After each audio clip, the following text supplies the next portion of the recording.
webinar on creating routines. This webinar has been put together by Morgan Ross, Sonia Kurosami, Jessica Bryant, and myself, Kelly Simic. We're all from the Triad team. I will be presenting today on behalf of the team. So let's get started.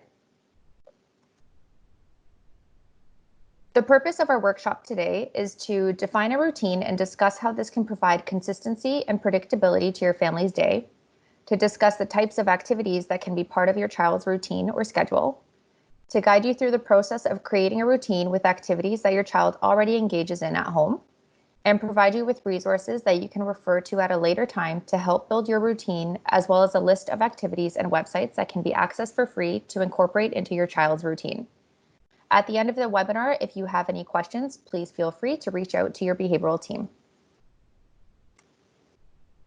This workshop will not touch on teaching new skills, targeting skills or activities that often result in challenging behaviors, targeting reduction of challenging behaviors, or individualized programming. But if you are looking for more individualized support after this webinar around teaching new skills, managing challenging behaviors, or looking for specific strategies tailored towards your child, please reach out to your behavioral team. Defining a routine. Many of our children thrive on a sense of consistency, and during uncertain times such as these, it can be difficult to provide that consistency. So what is a routine? Routines are small and simple ways to build consistency into your day. A routine is defined as a sequence of actions regularly followed in a specific order. By creating small periods of regularly sequenced actions, we can provide consistency and predictability into even the most unexpected situations. You can make routines for specific activities such as morning routines or mealtime routines and even bedtime routines. While routines are especially helpful right now during this crisis, they can also be helpful in other novel situations. For example, when you go on vacation, maintaining a similar morning routine may provide some comfort to your child who doesn't like new places. You can create routines for specific activities such as brushing teeth, and you can also create routines that are more flexible, such as those used at school. The routine can be created through categories of activities that still provide a structure to the day, but the specific activities are more varied. So for example, leisure skills or academic skills. This may seem a bit overwhelming at first, but it is almost guaranteed that you already have some routines in place for yourself. So for example, you may have a specific order in which you do things every morning. So for me, I wake up, I make my bed right away, start the coffee machine, brush my teeth, and then I make my coffee and settle down in front of my computer. While others, they may get up or try to get up, snooze their alarm 5 times, and then realize they're going to be late, so they throw on their clothes and rush out the door. So everyone does have a different morning routine. Take a moment and think of any routines you already practice in your life.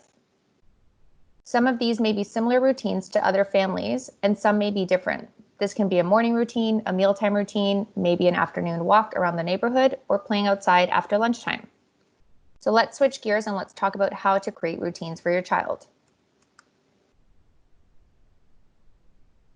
When developing a routine, we want to choose the activities and the order of activities based on the individual skills and needs of your child. We will provide some examples here, but it is important to think of what is going to work best for you and your family. When thinking about the first step in a morning routine, we will start by considering how your child wakes up. If they wake up before you do, maybe the first step of the routine is for your child to come into your bedroom. On the other hand, if your child struggles to wake up in the morning, you may want to consider including 3 wake-up warnings before having them get up. You may also consider using other cues besides your verbal wake-up call. For example, you may rub their back, turn on the lights, open the blinds, or turn on the radio. Remember to pick a sequence of activities and stick to it for consistency. For example, perhaps you open the blinds first, and provide the first verbal warning to get up. Then 5 minutes later, you turn on the radio and provide the second verbal warning. And then 5 minutes after that, you sit on their bed and rub their back while insisting they now have to get up. When creating a routine, you also want to consider the order of activities to encourage success.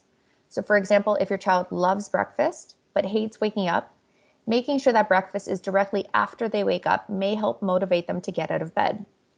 Or you may want to consider doing all the activities of the morning routine, such as going to the bathroom, brushing their teeth, making their bed, before they have their most preferred breakfast food.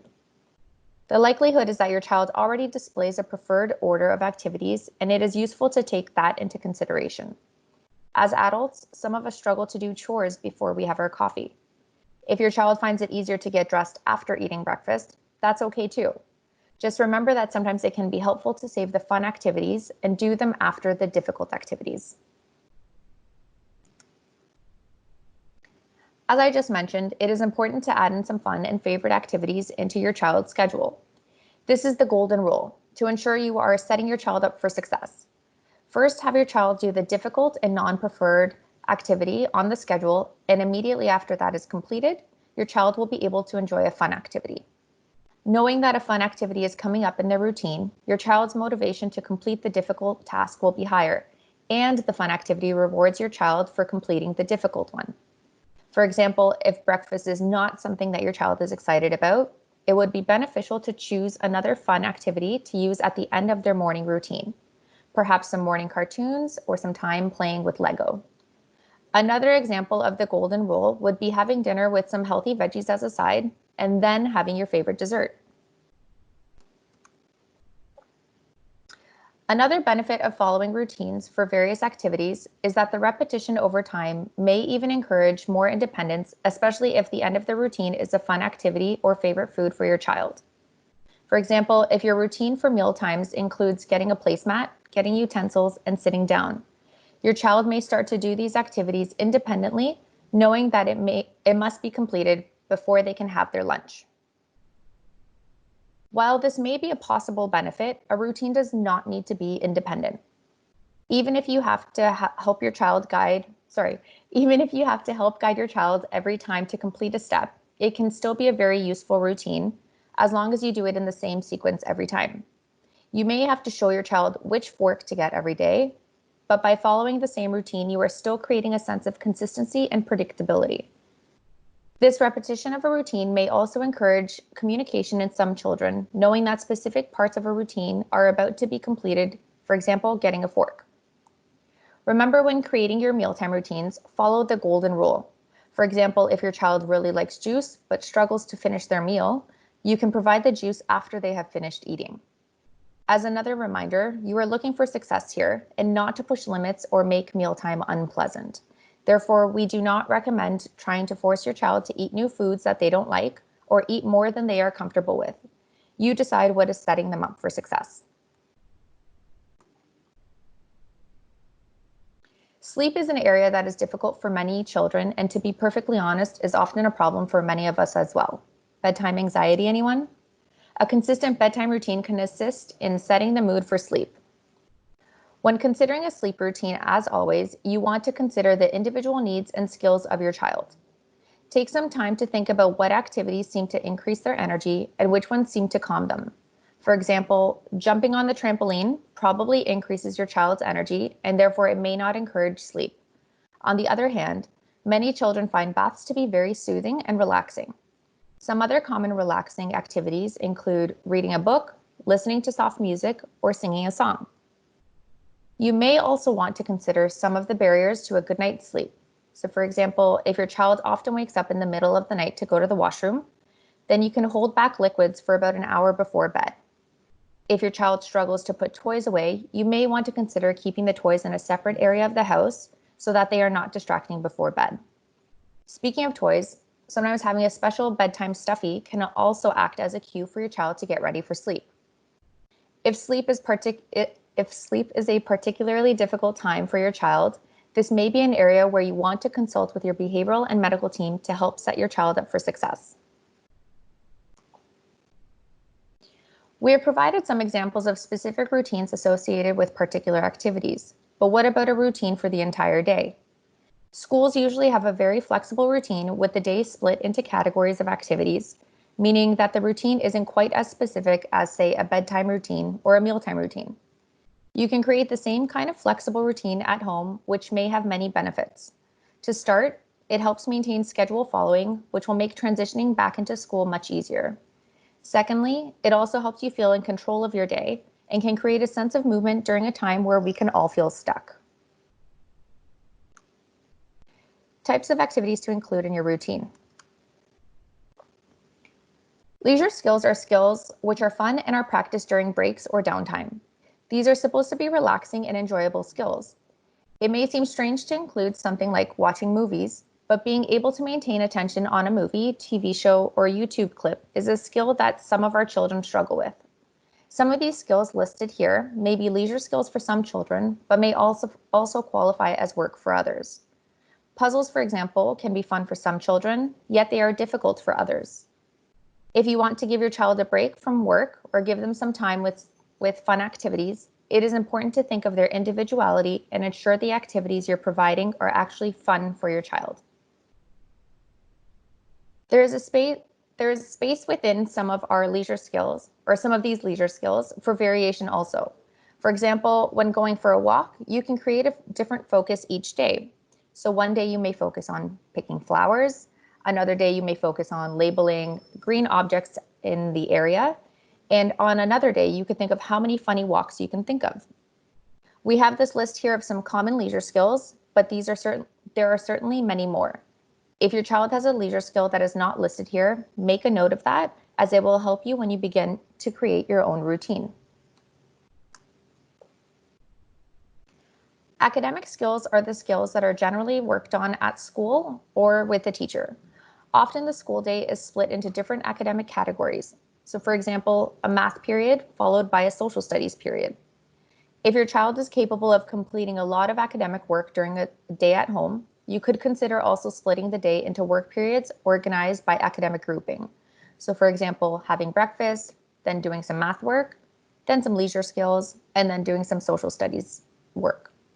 However, for most of our children, having 1 to 2 general work periods per day is probably sufficient. Your child's teacher may have provided you with school resources to complete at a pace that works for you and your family. You should utilize the guidelines provided by your child's teacher when creating your routine. Again, it is important to remember the golden rule, which consists of having fun activities following difficult tasks. If work is something your child does not like, you may want to consider starting with very short work periods followed by a period of time with fun activities. Creating consistency where your child knows that work is always a short period and then followed by a fun period, this may increase their success and increase independence. This, much like sleep, is another area where you should reach out to your behavioral team for support if you are having struggles. Personal care skills are unlikely to be a category that you put into your schedule. However, many specific routines like bedtime routines and mealtime routines include personal care skills. This can include things like bathing, brushing teeth, using the washroom, getting dressed, trimming nails, and tying shoelaces, among other activities. Life skills include any skills that help you live more independently or generally do well in life. These can be modified to be as simple or complex as is appropriate for your child. So for example, laundry could mean a variety of different skills, depending on the mastered skills of your child. For some children, learning how to put clothes in the washer, measure detergent, and start the machine is reasonable. For others, perhaps laundry consists of your child bringing the laundry basket to the laundry room. Another example is doing the dishes. Doing the dishes may consist of your child using dish soap to wash the dishes by hand, or maybe doing the dishes consists of your child bringing the dishes to the sink and filling the sink with water so that they soak. As with everything else, we really want to emphasize the way a routine should be individualized to the skill level and supports available for your child. Getting enough exercise is particularly challenging when we are all cooped up inside small apartments and homes and may not be able to go outside for walks or trips to the park, as we normally would. We have included a lot of examples here that can be done even in small spaces. If you're lucky enough to have a stationary bike or a treadmill in the home, that is a great activity to build into a routine, even if it's only for 5 minutes. If you build short movement breaks into your routine multiple times a day, those short 5-minute bursts could add up to 15 to 30 minutes of exercise per day. So for example, if you have your child choose a 5-minute movement activity before each meal, That provides 15 minutes per day of physical activity. To increase the fun factor in your movement breaks, you may consider using some fun kids videos or songs that encourage movement. So for example, this is a web link to a video that plays a song and encourages children to move like they're imitating different fish in the ocean. Some similar links will be provided to you to try out with your child at the end of this webinar. Oops, 1 second. Some technical difficulties.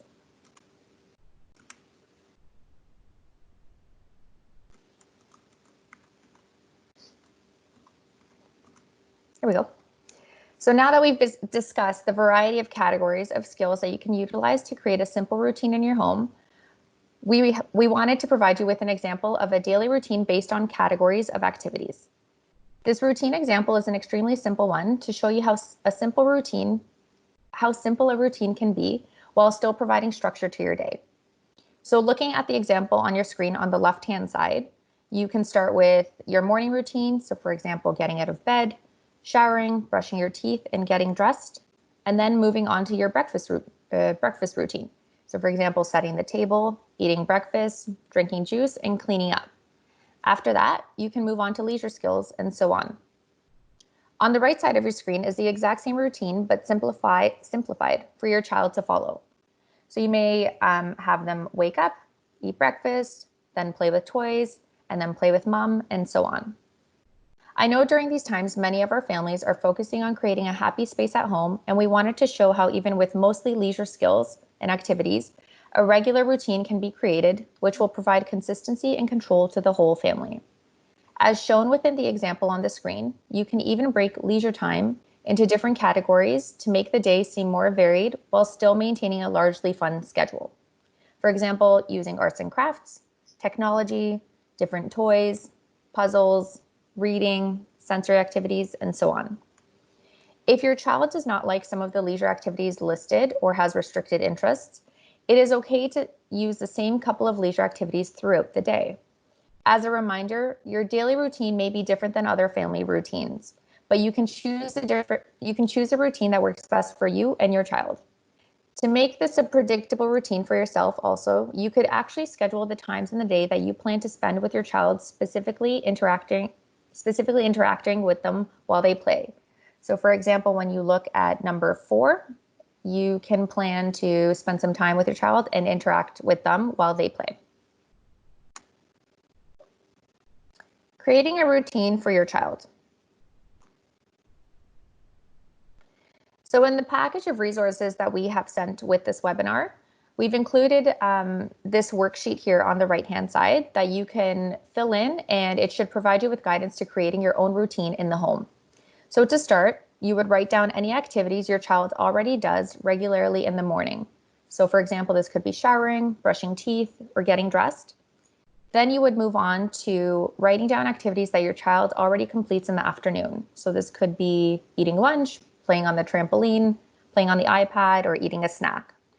Then you would move down and write in examples of what activities your child already completes in the evening.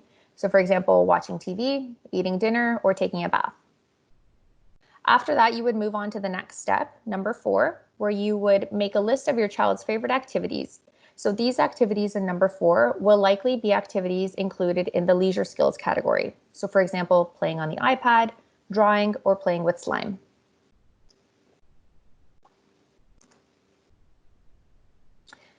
The next step is to create a list of neutral activities that may not be your child's favorite activities. However, they will complete these activities without engaging in problem behavior. So for example, doing a puzzle, doing some gym stretches, cleaning up toys. But remember to follow the golden rule and have some fun after these neutral activities are completed.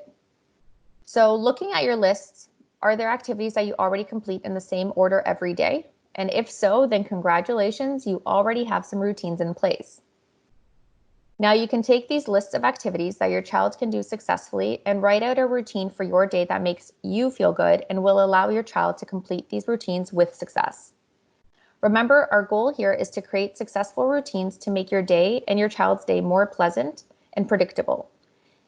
If you are encountering problems or are seeing an increase in problem behavior, please don't hesitate to reach out to your behavioral team for consultation and support.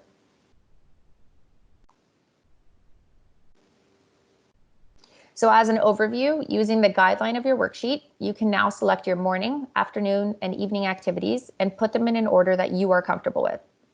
You can use the morning, mealtime, and bedtime routines that we mentioned earlier. And don't forget the golden rule. Make sure to include fun activities that your child loves after difficult activities. So here we will share some resources that you can use with your child. So within the academic portion of your routine, one way to include academic skills in a preferred way is to use educational videos and computer games. We've included a short list here of some excellent online resources that may be beneficial to you and your child and help bridge the gap between leisure skills and academic skills.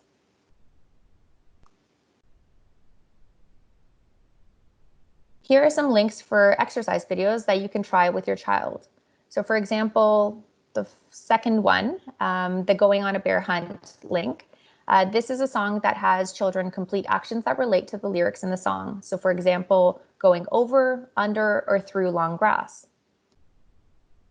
The next video, I Can Move My Body, is a song that can encourage kids to move like they are imitating different animals. Feel free to try these links out and see if your child enjoys them. If your child shows interest in arts and crafts, here are some examples and resources of activities that they may enjoy incorporated into their daily routines. So this brings us to the conclusion of the presentation. We thank you for your attendance and watching this webinar.